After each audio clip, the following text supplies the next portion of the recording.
കേരളത്തിലെ സാംസ്കാരിക നായകരും പൊതുപ്രവർത്തകരും ചലച്ചിത്ര താരങ്ങളും ഒരേ സ്വരത്തിൽ പറയുകയാണ് നിലവിലെ സർക്കാർ മാറണമെന്ന്. ആ മാറണമെന്ന് പൊതുസമൂഹം ആഗ്രഹിക്കുന്ന സമയത്താണ് കോൺഗ്രസിന്റെ മുതിർന്ന നേതാവ് മണിശങ്കർ അയ്യർ തുടർച്ചയായി തന്നെ പറയുകയാണ്, പിണറായി സർക്കാർ വരട്ടെ, മികച്ച ഭരണമാണ്, നല്ല വികസന പ്രവർത്തനങ്ങൾ നടക്കുന്നു. എന്തുകൊണ്ടായിരിക്കും അദ്ദേഹത്തിന് കേരളത്തിന്റെ അവസ്ഥ മനസ്സിലാകാത്തത്? അതോ ഇനി കേരളത്തിൽ ഒരു ഇന്ത്യ മുന്നണി വരട്ടെ എന്ന് അദ്ദേഹം ധരിക്കുകയാണോ? കേരളത്തെക്കുറിച്ച് കൃത്യമായ ഒരു ധാരണ അദ്ദേഹത്തിന് ഇപ്പോൾ ഉണ്ടോ എന്നുള്ള കാര്യം ഈ പ്രസ്താവനയിലൂടെ സംശയത്തിൻ്റെ നിഴലിലാണ്. കാരണം അഖിലേന്ത്യാ തലത്തിൽ തന്നെ എല്ലാ കോൺഗ്രസ്സുകാർക്കും കേരളത്തിലെ മുഖ്യമന്ത്രിയുടെയും പാർട്ടിയുടെയും നിലപാടിനെ കുറിച്ച് കൃത്യമായ ധാരണയുണ്ട്.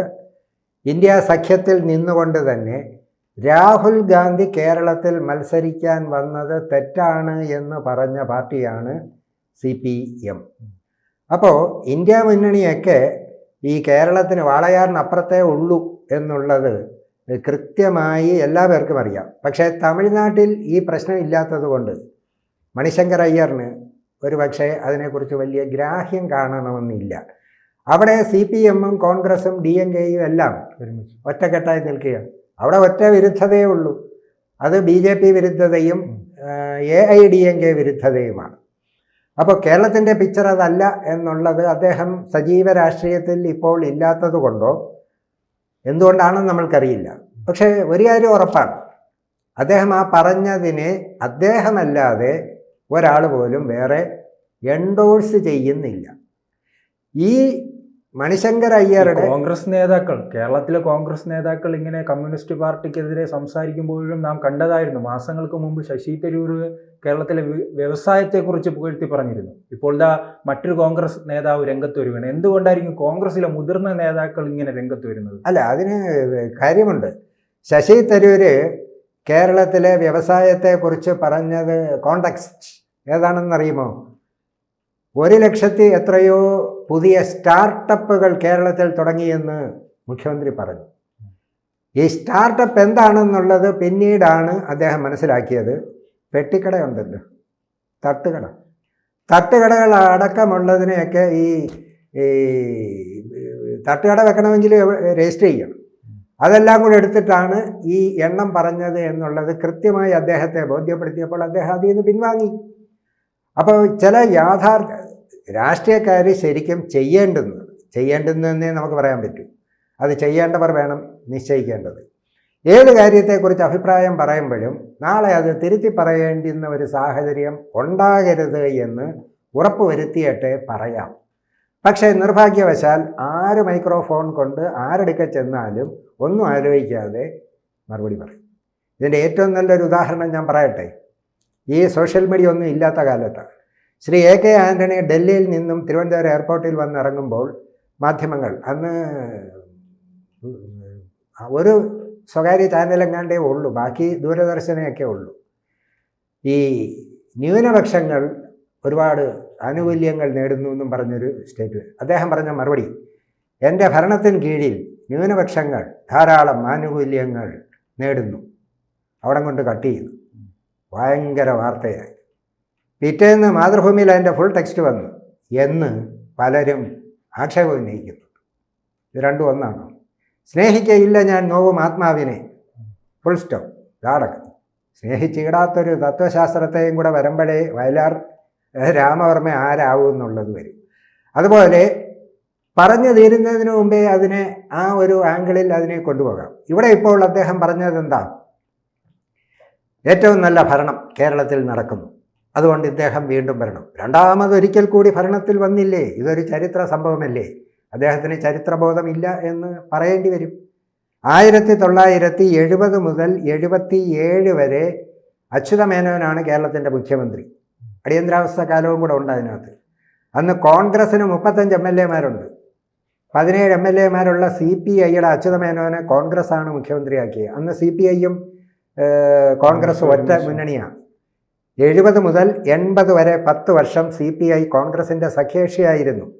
അന്നാണ് PK വാസുദേവൻ നായരെയും ആന്റണി മാറിയപ്പോൾ ഒരു കൊല്ലം മുഖ്യമന്ത്രിയായി. CPIക്ക് 3 തവണ മുഖ്യമന്ത്രിയെ കിട്ടിയിട്ടുണ്ട്. അച്യുതമേനോൻ 2 തവണ, PK വാസുദേവൻ നായർ 1 തവണ. 3 തവണയും കോൺഗ്രസിൻ്റെ ഔദാര്യമാണ്. അപ്പോൾ തുടർഭരണം അച്യുതമേനോൻ്റെ കാലത്ത് ഉണ്ടായിട്ടുണ്ട്. പക്ഷേ മുഖ്യമന്ത്രി അദ്ദേഹമായിരുന്നില്ലെന്നേ ഉള്ളൂ, കരുണാകരൻ ആയി എന്നേ ഉള്ളൂ. അപ്പോൾ തുടർഭരണം കേരളത്തിൽ ഉണ്ടായിട്ടുണ്ട്. അത് ആദ്യ സംഭവമല്ല. 2, ഏത് സാഹചര്യത്തിലാണ് 21 തുടർഭരണം വന്നത്? കോവിഡ് കാലഘട്ടത്തിൽ. കോവിഡ് പോലെയുള്ള മഹാമാരി, അതല്ലെങ്കിൽ രാജ്യം ഒരു യുദ്ധത്തിലൊക്കെ നിൽക്കുമ്പോൾ സ്വാഭാവികമായും ആ ഗവൺമെൻറ്റുകൾക്ക് ഒരു അപ്പർ ഹാൻഡ് കിട്ടും. കാരണം അതൊരു ദേശീയ ദുരന്തമാണ്. ദേശീയ ദുരന്തമുണ്ടാകുമ്പോൾ ഗവൺമെൻറ്റിനോടൊപ്പം, സംസ്ഥാനത്തോടൊപ്പം, രാജ്യത്തോടൊപ്പം നിൽക്കുക എന്നുള്ള ഒരു വലിയ ഒരു ചിന്തയുണ്ട്. അത് അവിടെ പ്രയോജനപ്പെട്ടു. അല്ലാതെ രണ്ടാമതൊരു ഭരണം കിട്ടിയത് ഒന്നാം ഭരണത്തിൻ്റെ വൻ നേട്ടങ്ങളാണെങ്കിൽ ഒന്നാം ഭരണത്തിൻ്റെ ആ നേട്ടങ്ങളൊക്കെ ഒന്ന് ആർക്കെങ്കിലും ഒന്ന് പറയാമോ? അല്ല, അത് കോൺഗ്രസിന്റെ മുതിർന്ന നേതാക്കൾക്കാണല്ലോ അത് മനസ്സിലാവാത്തത്. ശശി തരൂരിനും മണിശങ്കർ അയ്യറിനും അത് മനസ്സിലാകുന്നില്ല. അല്ല, അവർ സ്ഥിരമായി പറയുന്നില്ല. ഒരു കോണ്ടക്സ്റ്റ്. ശശി തരൂരിനെ സംബന്ധിച്ചിടത്തോളം അദ്ദേഹം ജനിച്ചു വളർന്ന് രാഷ്ട്രീയത്തിലൂടെ മണ്ഡലം പ്രസിഡന്റിലൂടെ വന്ന് MP ആയി കേന്ദ്രമന്ത്രിയായ ആളല്ല. അദ്ദേഹം ഒരു പ്രത്യേക കൾച്ചർ ഉള്ള രാജ്യത്ത് ജനിച്ചു വളർന്ന് വന്നാണ്. അദ്ദേഹം ആദ്യം ജനഗണമനയൊക്കെ ചെല്ലുമ്പോൾ അദ്ദേഹം കൈവെക്കുന്നത് എവിടെയായിരുന്നെന്നറിയാം? നെഞ്ചത്താണ്. കാരണം വിദേശ രാജ്യങ്ങളിലൊക്കെ അങ്ങനെയാണ്. അത് പിന്നീട് പറഞ്ഞു കൊടുത്തപ്പോഴാണ് അദ്ദേഹം അത് മാറ്റിയത്.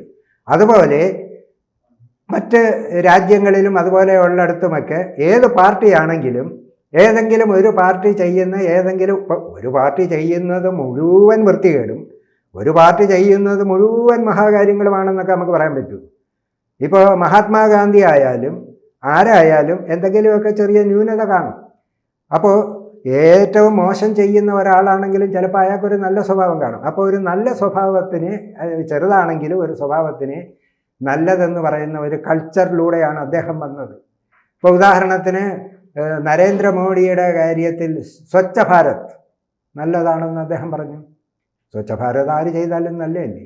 പക്ഷേ കേരള രാഷ്ട്രീയത്തിലും ഇന്ത്യൻ രാഷ്ട്രീയത്തിലും സ്വന്തം പാർട്ടി ചെയ്യുന്നത് ഏതും തെറ്റാണെങ്കിലും, ഇപ്പം ഈ CPM ചെയ്യുന്നതാണെങ്കിൽ താനി ജനവിരുദ്ധമാണെങ്കിലും പുണ്യമാണ് എന്ന് പറയണം എന്നുള്ളൊരു കാഴ്ചപ്പാടുകൂടെ ഉള്ളതാണ് ഈ വിഷയം. അല്ലെങ്കിൽ ഇങ്ങനെ ചെറിയ ചെറിയ ചില കാര്യങ്ങൾ പറയുമ്പോൾ അതിനെ പാർട്ടി വിരുദ്ധമായിട്ട് നമ്മളങ്ങ് എടുക്കുകയാണ്. പക്ഷേ ഈ കേരളത്തിലെ ജൂനിയർ നേതാക്കൾ ഉൾപ്പെടെയുള്ളവർ മണിശങ്കറിനെതിരെ രൂക്ഷമായ വിമർശനമാണ് ഉന്നയിക്കുന്നത്, അധിക്ഷേപിക്കുന്ന രീതിയിൽ. അതിൻ്റെ ഒരു ആവശ്യമുണ്ടോ? അല്ല, അത് ഈ പറഞ്ഞതുപോലെ ഈ അദ്ദേഹം അത് പറയാനേ പാടില്ലായിരുന്നു. അദ്ദേഹം കേരളത്തിൽ സർക്കാരിൻ്റെ വിഷൻ 2031 പറഞ്ഞ് ഇവിടെ 2031 ആകുമ്പോൾ ചൈനയേക്കാൾ വലിയ ഒരു രാജ്യമാക്കി കേരളത്തെ മാറ്റാൻ പോകുന്നു പറഞ്ഞുകൊണ്ടൊക്കെയാണ് ഈ പരിപാടി നടത്തുന്നത്. അദ്ദേഹം കോൺഗ്രസ്സിൽ ഇപ്പോഴും മണിശങ്കർ അയ്യർ ഉണ്ടെങ്കിൽ, ഇപ്പോഴും കോൺഗ്രസ്സിൽ അദ്ദേഹം വിശ്വസിക്കുന്നുവെങ്കിൽ ഈ പരിപാടിക്ക് വരുന്നതിന് മുമ്പ് കേരളത്തിലെ KPCCയുടെയും പ്രതിപക്ഷ നേതാവിനെയും ഒക്കെ കണ്ടിട്ട് ഇവിടുത്തെ സാഹചര്യം എന്താണെന്ന് ചോദിച്ച് മനസ്സിലാക്കണമായിരുന്നു. അതല്ലാതെ ഈ അന്യസംസ്ഥാനത്ത് ഇന്നുകൊണ്ട് ഇപ്പം ഈ മണിശങ്കർ അയ്യർ തമിഴ്നാട്ടിലെ പ്രതിപക്ഷ നേതാവാണെന്നിരിക്കട്ടെ, ഇവിടുന്ന് അങ്ങോട്ട് KC വേണുഗോപാൽ ചെന്ന് നിന്ന് ഇതേപോലെ പറഞ്ഞാൽ മണിശങ്കർ അയ്യർ കൈയടിക്കൂ? ഇല്ലല്ലോ. അപ്പോൾ ഓരോരുത്തർ പറയുമ്പോൾ അദ്ദേഹം പാർട്ടിക്കാരനല്ലെങ്കിൽ ഇതൊരു വിഷയമല്ലല്ലോ. എന്നിട്ട് അദ്ദേഹം ഇന്നിപ്പോൾ വീണ്ടും പറഞ്ഞിരിക്കുന്നത് എന്താ?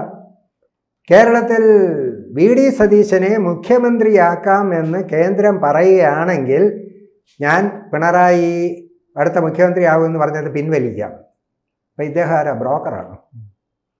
അപ്പം നമ്മൾ ഒരു വ്യക്തിയെ അംഗീകരിക്കേണ്ടത് ആ വ്യക്തി പണ്ട് ഏതെങ്കിലും ആയിരുന്നു എന്നുള്ളത് വെച്ചിട്ട് ഒരു വാർത്താ പ്രാധാന്യമുള്ള ഒരാളായതുകൊണ്ടാണല്ലോ. ഇതിപ്പം വേറെ ഒരു സാധാരണ ഒരാൾ പറഞ്ഞെങ്കിൽ ഇതൊരു വിഷയമല്ല. മണിശങ്കർ അയ്യർ എന്ന് പറയുന്ന ആളിന് കോൺഗ്രസ് പാർട്ടി പണ്ട് കൊടുത്ത ചില പദവികൾ, കേന്ദ്രമന്ത്രി എന്നൊക്കെയുള്ള ചില പദവികൾ ഉള്ളത് കൊണ്ടാണ് ഇത് വാർത്താ പ്രാധാന്യമാകുന്നത്. അപ്പോൾ ശ്രീജിത്ത് നേരത്തെ പറഞ്ഞതുപോലെ ഇവിടെ സ്വന്തം പാർട്ടിക്കകത്തുനിന്നും 60 കൊല്ലം പാർട്ടിക്ക് വേണ്ടി പ്രവർത്തിച്ചവരും സാഹിത്യകാരന്മാരും എല്ലാവരും ഈ മുഖ്യമന്ത്രിയെയും ഈ പാർട്ടിയെയും മൂന്നാം ഭരണത്തെയും തള്ളിപ്പറയുമ്പോൾ ഇങ്ങനെ ഒരു അവതാരം വന്ന് ഇവിടെ വീണ്ടും ഇത് വരുമെന്ന് പറഞ്ഞാൽ സ്വാഭാവികമായും പ്രതികരിക്കേണ്ടി വരില്ലേ? പിന്നെ കോൺഗ്രസിൻ്റെ ഒരു പ്രഖ്യാപിത നയം എന്ന നിലയിൽ ആരെന്ത് പറഞ്ഞാലും ഗാന്ധിയൻ ശൈലി എടുക്കുകയാണെങ്കിൽ ഒന്നും മിണ്ടാതിരിക്കേണ്ടി വരും. ഇന്നത്തെ കാലത്ത് ഒന്നും മിണ്ടാതിരുന്നാൽ മൗനം സമ്മതമായി വരും എന്നുള്ളത് കൊണ്ട് ചില സന്ദർഭങ്ങളിൽ ഇതേപോലെ ശക്തമായ ഭാഷയിൽ പറയേണ്ടി വരും. ഇതിപ്പോൾ ഈ രീതിയിലല്ലേ പറഞ്ഞുള്ളൂ. CPM-ന്റെ ഒരു പാർട്ടിക്കെതിരെയാണ് ഇതേപോലെ അവരുടെ ഒരാൾ പറഞ്ഞിരുന്നെങ്കിൽ സാഞ്ചായന കാർഡ് അടിക്കേണ്ടി വരില്ലേ? ആ രീതിയിൽ നോക്കുമ്പോൾ ഇത് ഒരു വലിയ വിഷയമാണോ? അദ്ദേഹം ഇവിടെ വന്നപ്പോൾ നമ്മൾ ഈ ചില സന്ദർഭങ്ങളിൽ ചിലയിടത്തൊക്കെ ഈ പ്രസംഗിക്കാനും ഉദ്ഘാടനത്തിനുമൊക്കെ ചെല്ലുമ്പോൾ അത് കൃത്യമായി തന്നെ കുഞ്ഞികൃഷ്ണൻ അല്ലേ MLA-യും ഈ മണിശങ്കർ അയ്യരും തമ്മിലുള്ള വ്യത്യാസം നമുക്ക് മലയാളികൾക്ക് കൃത്യമായി തിരിച്ചറിയാൻ കഴിയും. തീർച്ചയായിട്ടും ആളുകൾ ഇതിനെ എല്ലാം വിലയിരുത്തുന്നതല്ലേ. ഇപ്പോൾ മണിശങ്കർ അയ്യർ ഇത്രയല്ലേ കാണിച്ചുള്ളൂ. KV തോമസ് കാണിച്ചത് എന്താ? 5 പ്രാവശ്യം 6 പ്രാവശ്യം MP ആക്കി, കേരളത്തിലെ ടൂറിസം മന്ത്രിയാക്കി, എന്തെല്ലാം പദവികൾ കൊടുത്തിട്ട് അവസാനം ഒരു സീറ്റ് കിട്ടാൻ ഞാൻ ഒറ്റ നിമിഷം കൊണ്ട് മറുകണ്ഠം ചാടി അപ്പുറത്ത് പോയി പറഞ്ഞ വാക്കുകൾ ഒക്കെ എന്തൊക്കെയാണ്? അവിടെയൊക്കെയാണ് നിലപാടുകൾ. ഈ നിലപാടെന്നുള്ള വാക്ക് ആദ്യമായി കേരളത്തിൽ ഇപ്പോഴും നമ്മളുടെ എല്ലാം മനസ്സിൽ നിൽക്കുന്നത് PT തോമസാണ്. അദ്ദേഹത്തിൻ്റെ ജീവിതം തന്നെ നിലപാടിനു വേണ്ടി ഹോമിച്ചതാണ്. ആ നിലപാട് പിന്നെ നമ്മൾക്ക് കൃത്യമായി ഇപ്പോൾ ബോധ്യപ്പെടുത്തിക്കൊണ്ടിരിക്കുന്നത് VD സതീശൻ തന്നെയാണ്, യാതൊരു സംശയവുമില്ല. നിലപാടുകൾ എടുക്കുന്നവർക്ക് ശത്രുക്കളും ഉണ്ടാകും. പക്ഷേ ഇവിടെ മണിശങ്കർ അയ്യർ ആ ഒരു കാര്യം പറയുന്നു, VD സതീശന് മുഖ്യമന്ത്രിയാക്കുമെങ്കിൽ അപ്പോൾ അതെന്തിനാണെന്ന് വെച്ചാൽ വ്യക്തിപരമായി ചിലപ്പോൾ KC വേണുഗോപാലിനോട് എന്തെങ്കിലും വിരോധം കാണും. ഇല്ലെങ്കിൽ ഓരോരുത്തർക്ക് ഇദ്ദേഹം എന്തിനാ ഇങ്ങനെ പേരിടുന്നത്? ഇദ്ദേഹം ഓരോരുത്തർക്ക് പേരിടാൻ ആരാ? KC വേണുഗോപാൽ ആരാ? റൗഡി, ഗുണ്ട. ശശി തരൂര് റൗഡിയോ? ഇതൊക്കെ ഏത് ഡിക്ഷണറിയിൽ നിന്ന് കിട്ടുന്ന വാക്കുകൾ? അവരൊക്കെ ഉത്തരവാദിത്തപ്പെട്ട പാർട്ടിയുടെ നേതാക്കന്മാരല്ലേ. ഇഷ്ടമില്ലാത്തവരെല്ലാം ഇത്തരം ഭാഷ പാർട്ടി തന്നെ പരിഗണിക്കുന്നില്ല എന്നൊരു തോന്നലായിരിക്കുമോ അദ്ദേഹത്തിനെ പാർട്ടി പരിഗണിക്കുന്നില്ലെങ്കിൽ അത് പറയേണ്ടുന്നത് അദ്ദേഹത്തിൻ്റെ നാട്ടിലെ പ്രദേശ് കോൺഗ്രസ് കമ്മിറ്റിയോടോ AICCയിലോടോ അല്ലേ. അതിന് നമ്മളിപ്പോൾ ഈ അച്ഛനോട് എന്തെങ്കിലും വിരോധമുണ്ട്, അയലത്ത് ഇന്നുകൊണ്ട് അയാളെ കൊണ്ട് നമ്മളെ അച്ഛനെ തെറി പിടിപ്പിക്കുന്നത് മര്യാദയാണോ? നമുക്ക് അച്ഛനോട് വിയോജിപ്പുണ്ടെങ്കിൽ അച്ഛൻ കാണിക്കുന്നത് ശരിയല്ല എന്ന് പറഞ്ഞിട്ട് ഞാൻ ഇപ്പം കാണിച്ചു തരാമെന്ന് പറഞ്ഞ് അപ്പുറത്തെ നിന്നുകൊണ്ട് അവിടുത്തെ ആളിനെ കൊണ്ട് എൻ്റെ അച്ഛനെ ഞാൻ തെറി പറയിപ്പിച്ചാൽ ആരാകും? ആ പണിയാണിപ്പോൾ അദ്ദേഹം ലളിതമായ ഭാഷയെ പറഞ്ഞ് അദ്ദേഹം ചെയ്തുകൊണ്ടിരിക്കുന്ന അതാണ്.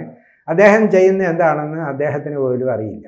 ഒരു വേദി കിട്ടി, വേദി കൊടുത്തത് ഇവിടുത്തെ ഗവൺമെൻറ് മുഖ്യമന്ത്രിയാണ്.